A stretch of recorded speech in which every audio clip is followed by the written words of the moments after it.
Pourriez-vous nous parler de la contribution de ce partenariat Inabel-Rwanda? Qu'est-ce que ça va apporter de plus au Rwanda dans le processus de vaccination qui est déjà en cours? Oui, donc le partenariat qui est en cours est un partenariat qui va au-delà de la distribution des vaccins qui est en cours. C'est plutôt un appui au système de santé en soi, où on a un partenariat continu avec le ministère de Santé Rwanda Biomedical Center.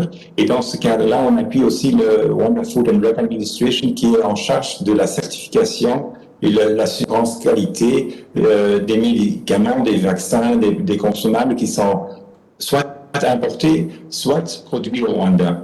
Le Rwanda elle-même envisage déjà depuis quelques années d'attirer de renforcer le Made in Rwanda, inclusif pour les produits pharmaceutiques, et avait demandé au World Health Organization, l'Organisation mondiale de la santé, de faire une analyse du Food and Drug Administration.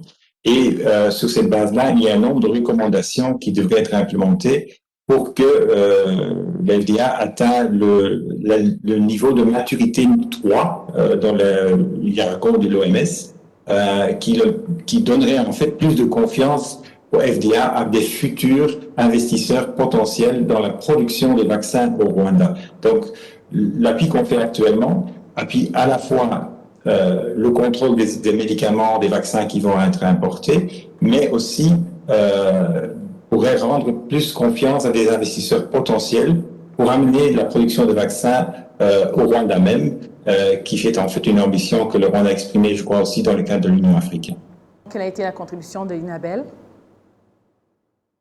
Donc, l'investissement actuel est assez limité. C'est un peu plus que 200 000 euros pour le hardware et le software pour cet appui spécifique, mais c'est cadre dans un programme plus large.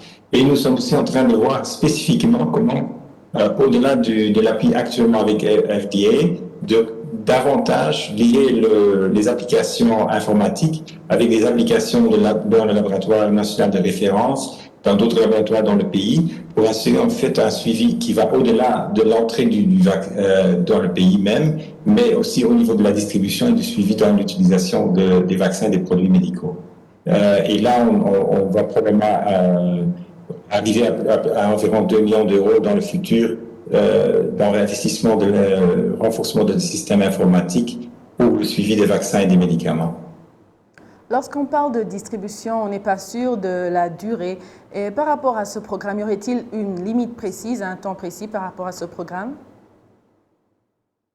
Le programme en cours fait partie d'un programme financé par l'Union européenne qui est un appui pour trouver des solutions digitales pour renforcer la résilience contre le Covid, qui est plutôt panafricain et où Inabel est mandaté pour l'appui au secteur santé au Rwanda.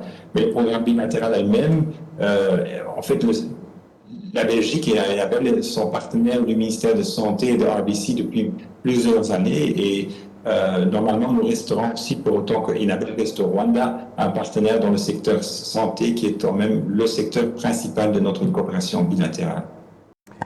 Bienvenue donc à ce journal. Commençons cette édition avec cette audience à la présidence de la République où le président Paul Kagame a reçu ce jeudi au village Urugwiro l'ancien Premier ministre éthiopien Haïlé Mariam Desalegn, parrain de African Electronic Trade Group, et Mwalem Sioum, PDG et président du conseil d'administration du groupe. Le groupe A Trade Development développe donc une plateforme complète de commerce électronique, Sokokum, pour renforcer les rôles des petites et moyennes entreprises africaines dans le commerce inter- et intra-africain. Le Rwanda accueillera le siège continental du groupe en étroite collaboration avec les bureaux régionaux. Et puis, les organes sanitaires souhaitent que l'on comprenne bien l'importance de la vaccination anti-Covid-19, car le moment viendra où le pass sanitaire sera exigé. Il est demandé à ceux qui ont reçu la première dose et qui maintenant en reçoivent une autre d'un autre type de vaccin de ne pas s'en inquiéter car leur combinaison ne cause aucun problème. Explication avec Kassim Youssouf. L'activité de vaccination contre la Covid-19 se poursuit un peu partout au site choisi et au centre de santé. Certains citoyens avaient reçu lors de la première dose le vaccin AstraZeneca et lors de la deuxième, ils reçoivent le vaccin Pfizer. J'étais en mission en province et je n'avais pas reçu la deuxième dose. À mon retour, il était trop tard. J'ai toutefois confiance dans les organes sanitaires du pays. Ils ne peuvent pas donner des produits mortels ou nocifs aux Rwandais. Ils font des recherches. J'avais reçu la première dose, mais pas la deuxième, car j'étais enceinte. Je suis venu parce qu'on a dit que les femmes enceintes peuvent être vaccinées.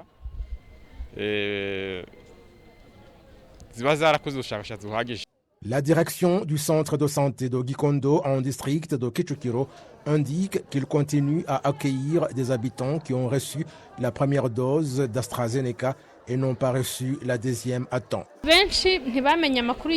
La plupart des gens n'ont pas su la période de la deuxième dose. D'autres, qu'ils étaient en province, entravés par le confinement du district et ne savaient pas que partout où l'on est, on peut être vacciné. Depuis la semaine dernière, nous avons accueilli 20 personnes qui avaient reçu la dose d'AstraZeneca et après, nous leur inoculons le Pfizer. Le secrétaire d'État en charge des soins généraux au ministère de la Santé indique que la population ne doit pas se faire de soucis quant à la combinaison de deux types de vaccins. Jusqu'à présent, la recherche a montré que la combinaison de deux vaccins fabriqués à partir des virus atténués, notamment AstraZeneca et Johnson & Johnson, et ceux de la nouvelle génération par messenger ARN, ne cause pas de problème. Il a été observé que c'est plus efficace que pour les deux doses d'un même vaccin. Des pays avancés tels que le Canada, la France, surtout pour les jeunes et pour tout le monde d'ailleurs, leur combinaison n'entraîne aucun problème. Nous avons commencé à le faire et jusqu'à présent, il n'y a pas de problème. L'objectif du pays est de vacciner un grand nombre possible de la population au fur et à mesure que les vaccins sont disponibles, raison pour laquelle l'activité de vaccination se poursuit un peu partout sur le territoire national.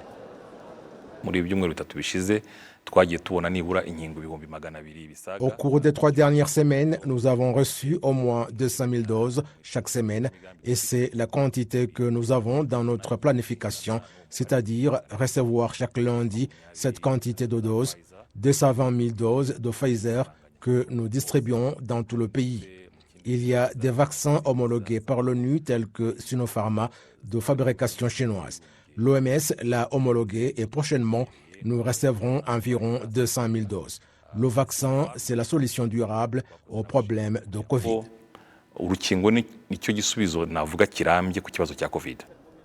Le ministre Ngamije de souligner que les gens doivent bien comprendre l'importance d'avoir le vaccin anti-Covid-19 dans leur quotidien. Le moment viendra où nous dirons aux gens qu'ils doivent aller à un endroit en présentant le pass sanitaire, car se présenter sans avoir été vacciné alors que l'occasion vous a été offerte et que vous voulez causer de problèmes aux autres. Que les gens n'attendent pas le moment où nous allons publier un communiqué qui dit que personne ne doit aller au travail, au marché sans prouver qu'il a été vacciné, car l'opportunité d'être vacciné dans la ville de Kigali est là et dans le district, c'est pour très bientôt. Selon le ministère de la Santé, la situation actuelle de l'épidémie de Covid-19 dans la ville de Kigali est telle que les cas d'infection ont sensiblement diminué. Les cas positifs ont passé de 500 sur 100 000 au cours des 4 dernières semaines à 50 sur 100 000. Le nombre de décès par jour est passé de plus de 20 par jour à entre 8 et 10. Les patients hospitalisés sont passés de 30 par jour à 10. Et puis, toujours en ce qui concerne la vaccination, Arabi a reçu Dirk Deprez, représentant de Enabel, la coopération belge au Rwanda, pour avoir une image claire du partenariat entre cette coopération belge et le gouvernement rwandais dans le cadre de la préparation du pays à fabriquer des vaccins et d'autres produits pharmaceutiques. Bonsoir, Monsieur Dirk Dupré, et bienvenue au studio de la télévision rwandaise. Bonsoir à vous et merci de m'avoir invité. Pourriez-vous nous parler de la contribution de ce partenariat Inabel-Rwanda? Qu'est-ce que ça va apporter de plus au Rwanda dans le processus de vaccination qui est déjà en cours? Oui, donc le partenaire qui est en cours est un partenaire qui va au-delà de la distribution des vaccins qui est en cours. C'est plutôt un appui au système de santé en soi, où on a un partenaire continu avec le ministère de Santé Rwanda Biomedical Center. Et dans ce cadre-là, on appuie aussi le Rwanda Food and Drug Administration qui est en charge de la certification et l'assurance qualité des médicaments, des vaccins, des consommables qui sont soit importés, soit produits au Rwanda. Le Rwanda elle-même envisage déjà depuis quelques années d'attirer de renforcer le Made in Rwanda, inclusif pour les produits pharmaceutiques, et avait demandé au World Health Organization, l'Organisation mondiale de la santé, de faire une analyse du Food and Drug Administration. Et sur cette base-là, il y a un nombre de recommandations qui devraient être implémentées pour que l'FDA atteigne le niveau de maturité 3 dans le jargon de l'OMS, qui donnerait en fait plus de confiance au FDA à des futurs investisseurs potentiels dans la production de vaccins au Rwanda. Donc, l'appui qu'on fait actuellement appuie à la fois le contrôle des médicaments, des vaccins qui vont être importés, mais aussi pourrait rendre plus confiance à des investisseurs potentiels pour amener la production de vaccins au Rwanda même, qui fait en fait une ambition que le Rwanda a exprimée, je crois, aussi dans le cadre de l'Union africaine. Quelle a été la contribution de Inabel? Donc l'investissement actuel est assez limité, c'est un peu plus que 200 000 € pour le hardware et le software pour cet appui spécifique, mais ce cadre dans un programme plus large. Et nous sommes aussi en train de voir spécifiquement comment, au-delà de l'appui actuellement avec FDA, davantage lier les applications informatiques avec des applications dans le laboratoire national de référence, dans d'autres laboratoires dans le pays, pour assurer en fait un suivi qui va au-delà de l'entrée dans le pays même, mais aussi au niveau de la distribution et du suivi dans l'utilisation des vaccins et des produits médicaux.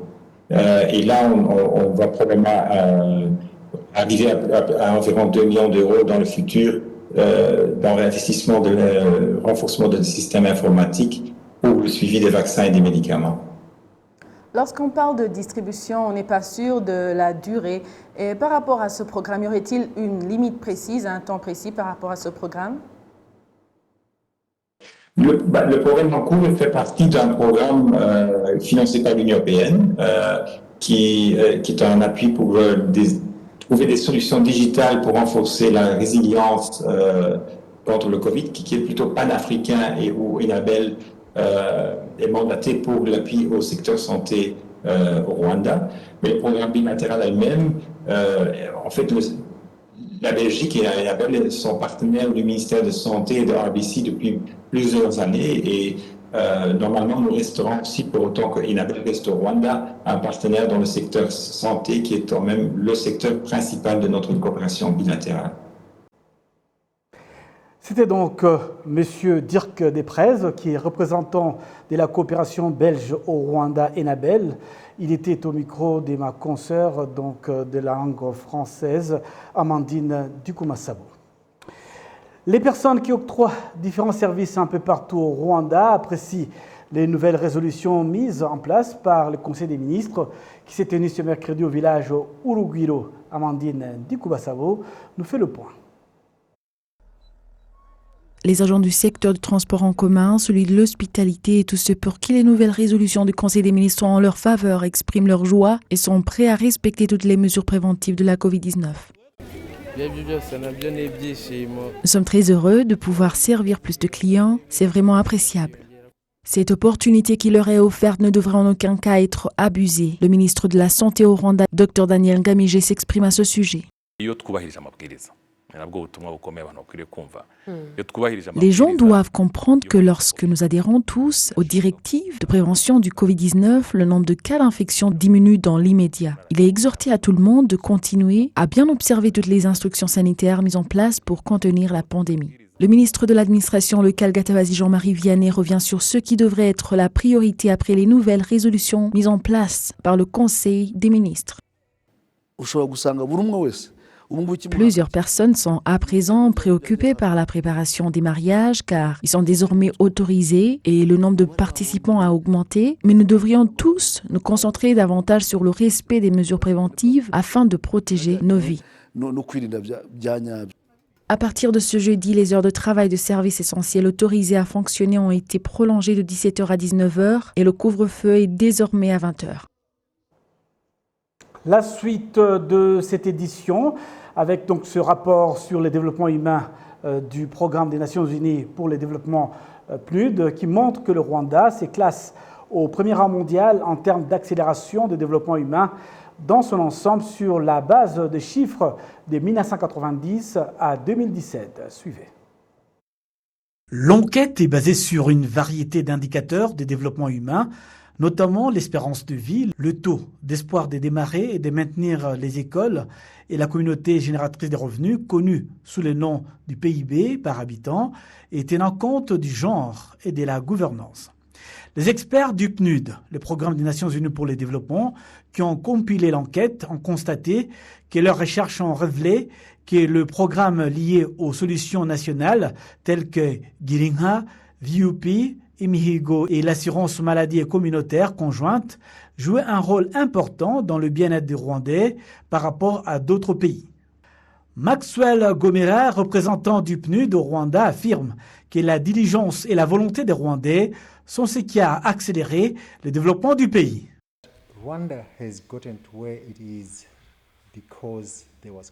Le Rwanda a atteint ces résultats grâce à la volonté et la détermination de la population et de ses dirigeants qui ne voyaient plus d'autre issue que de travailler dur. Les Rwandais ont cherché des solutions à leurs propres problèmes en mettant au centre du développement les citoyens. Les ministres rwandais des Finances et de la Planification économique, Dr Eziel Ndagijimana, affirment que les conclusions de ces rapports montrent que les efforts des dirigeants et des Rwandais dans leur développement n'ont pas été vains. Les statistiques du PNUD montrent que dans les années 1980 à 1994, le développement humain a décliné, mais depuis 1994, le rythme auquel il a été basé a augmenté et n'a pas diminué depuis.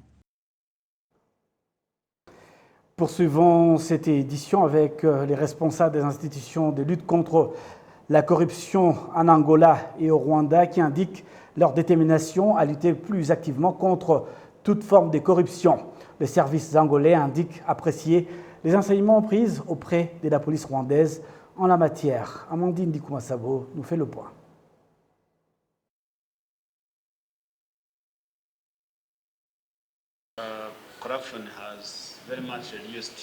Les efforts fournis pour lutter contre la corruption ont largement réduit ce mal. Il y a autour de 300 officiers qui sont licenciés chaque année à cause de ces crimes liés à la corruption, mais à présent ce nombre a été diminué jusqu'à 100 chaque année, ce qui est appréciable.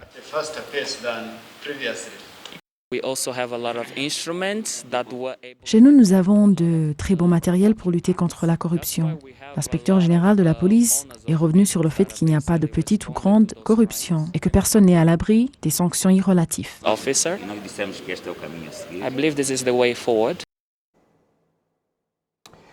Le gouverneur de la province mozambicaine de Cabo Delgado, Valige Taliogo, indique que le moment est venu d'analyser les dommages que les guerres ont donc causés et examiner la possibilité de retour des habitants dans leur propre maison. Indication faite après qu'il ait visité la ville de Motibo d'Apreya où les terroristes ont été récemment chassés de leur quartier général. Kassim Youssouf nous donne plus de détails.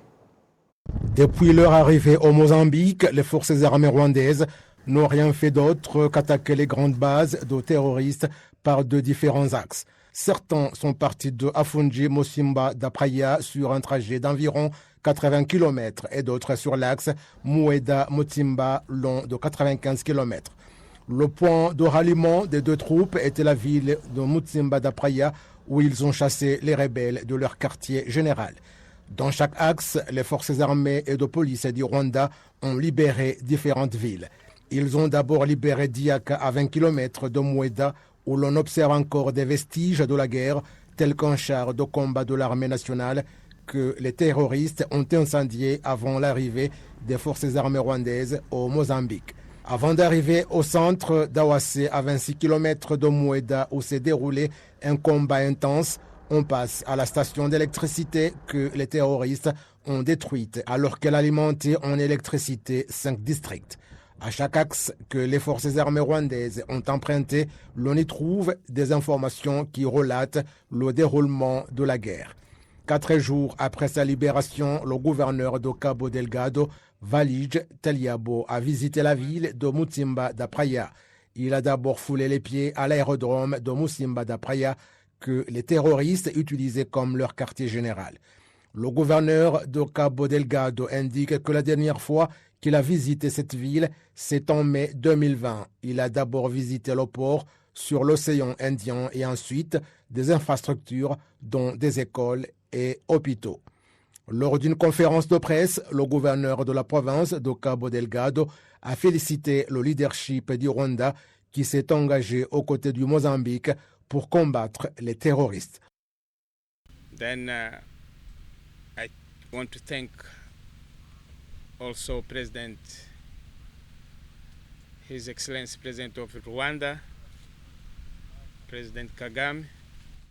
Je voudrais aussi remercier son Excellence, le président du Rwanda, le président Kagame, qui a accepté de rejoindre la demande du président Nyusi, mon président. Par cette voie, les troupes rwandaises se sont jointes à celles du Mozambique, des troupes qui avançaient stratégiquement étape par étape vers Musimba da Praia. Et nous sommes ici à Musimba da Praia grâce à cette force armée conjointe qui a fait que ceci soit possible. Because of this joint force who has made things happen. La direction de la province de Cabo Delgado, d'une population de 2,3 millions d'habitants, indique que plus de 800 000 habitants ont été déplacés par des actes terroristes et 3 000 ont perdu la vie. Le gouverneur de cette province indique qu'après avoir chassé les terroristes de leur quartier général, on va procéder à l'analyse et la réparation des dommages et aider les déplacés à rentrer chez eux. Aujourd'hui, la zone est libérée et nous attendons de faire l'évaluation de ce qui doit être fait pour que les habitants de Musimba da Praia se préparent à rentrer chez eux. Rentrer chez eux signifie notre visite ici. C'est une visite pour évaluer comment le nécessaire doit être fait pour que les habitants puissent rentrer. Nous devons visiter et examiner la sécurité des habitants pour qu'ils rentrent chez eux à Musimba da Praia. De 16 districts de la province de Cabo Delgado, 5 étaient sous contrôle des terroristes. Les organes de sécurité du Rwanda indiquent que l'opération de chasser les terroristes de ces districts est à hauteur de 90%. Les organes de sécurité des forces armées de deux pays indiquent que les activités de lutte contre le terrorisme se poursuivent en vue d'établir la paix durable dans la province de Cabo Delgado. Poursuivons cette édition avec la justice à présent. Le tribunal de base de Kicukiro a entendu en première comparution le docteur Rutunga Venant, récemment extradé au Rwanda par le Pays-Bas. Il est suspecté des crimes de génocide perpétrés contre les Tutsis. Kassim Youssouf nous fait le point. À cette première comparution, l'avocat de l'accusé a dit au magistrat que l'incarcération de son client n'est pas conforme à la loi car la juridiction populaire de Gikiramga dans l'actuel district de Huye avait prononcé à son encontre le verdict de peine à perpétuité. Cet avocat a expliqué que si le docteur Rutunga Venant est incarcéré pour achever la peine prononcée par cette juridiction Gacaca, il devrait y avoir un tribunal qui aurait rendu nul le verdict que la juridiction Gacaca de Gikiramga avait prononcé, tel que stipulé dans la loi de 2012 portant dissolution des juridictions Gachacha, ajoutant que si tel n'a pas été le cas, son client est illégalement incarcéré. Il a en outre dit que son client ne devrait pas être détenu au centre correctionnel de Nyarugenge, mais plutôt dans un cachot où les suspects sont incarcérés. L'organe des poursuites judiciaires a indiqué que la manière par laquelle le docteur Rutunga Venant est hébergé n'est pas une incarcération, mais que le centre correctionnel l'héberge dans un bâtiment spécial que des observateurs internationaux ont inspecté, hébergement qui est conforme aux accords d'extradition des suspects que le gouvernement du Rwanda et les Pays-Bas ont convenus. Le ministère public indique en outre que le docteur Rutunga Venant est soupçonné de crimes graves dont le génocide et la conspiration pour génocide, où il est parti amener des gendarmes pour qu'ils apportent du soutien aux Interahamwe pour massacrer les Tutsis qui avaient trouvé refuge à Lizard, Ruona et sur la colline de Gakera. Le ministère public a en outre indiqué que le docteur Rutunga a joué un rôle dans l'exécution du comptable de Lizard, Ruona, Kalissa Epaphrodite et le chercheur Ndamage Georges. Et le comble, le docteur Rutunga a offert une vache à leur bourreau en signe de remerciement.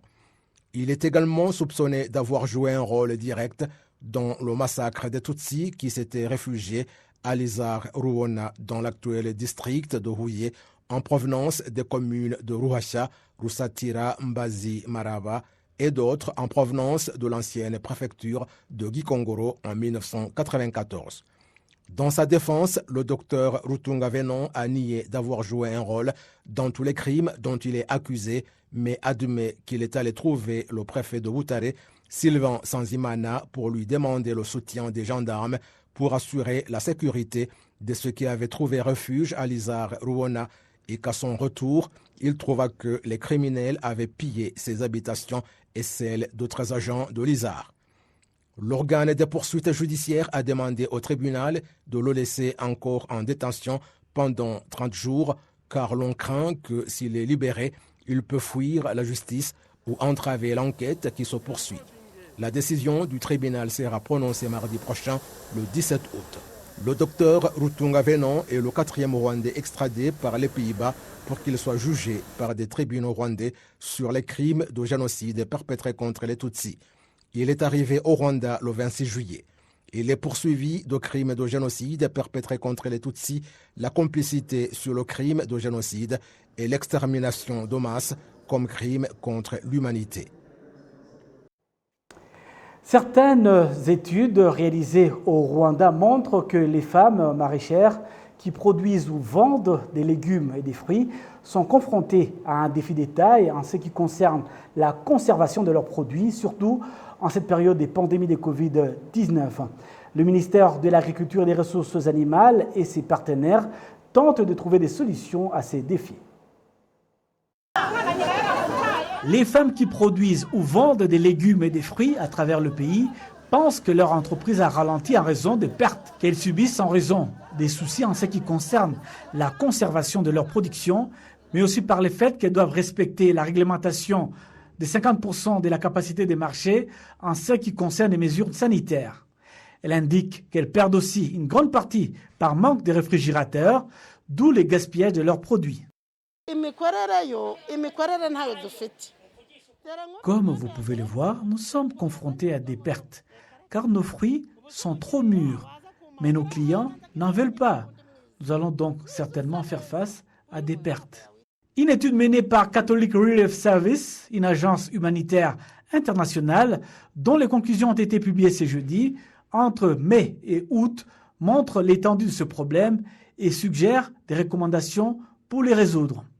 L'étude a souligné que 790 millions de francs rwandais seront nécessaires pour résoudre ce problème dans une période de 5 ans, comme l'a expliqué le chef de cette organisation, Jude-Marie Banat.